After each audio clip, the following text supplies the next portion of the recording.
Electric vehicles are all set to take over the future, but let's not forget the fact that most vehicles sold today are the good old internal combustion engine vehicles that either run on petrol or diesel. These are time-tested engines that have propelled the economy around the world, transporting goods and people over the years. As consumers, one of the first questions we ask ourselves when we want to buy a new car is whether we should buy a petrol car or a diesel car. Most of the time, the answer is driven by the cost of the fuel and the cost of the vehicle itself. But let's take a step back and look at the basic differences between these two engines.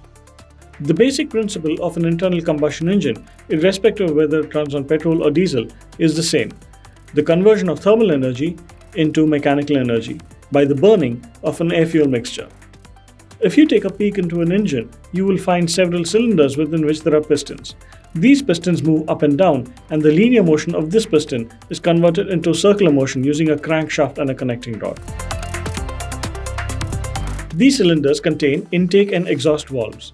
The intake valve allows the entry of the air-fuel mixture to enter the combustion chamber, and the exhaust valve expels the burnt gases out.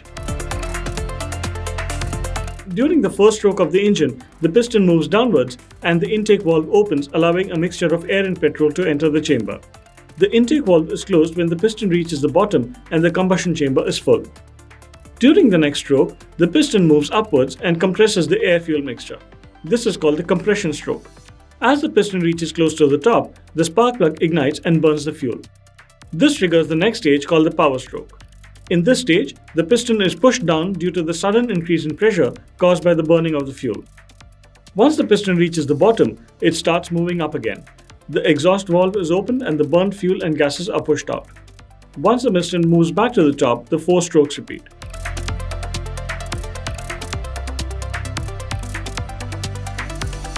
The piston is connected to the crankshaft via a connecting rod, which converts the linear motion of the piston into circular motion.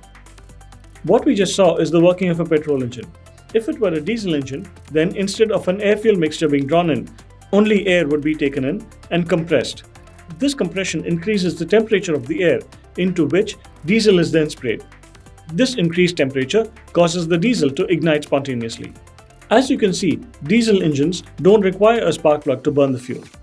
Diesel doesn't properly mix with air, which is why an air-fuel mixture cannot be injected into the combustion chamber.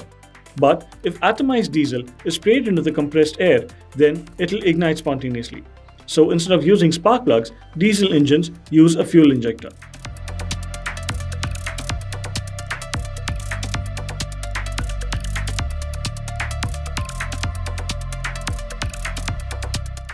Diesel also burns in an uncontrollable way, which is why diesel engines are noisier and have more vibrations in compared to petrol engines, which are far more smoother while running.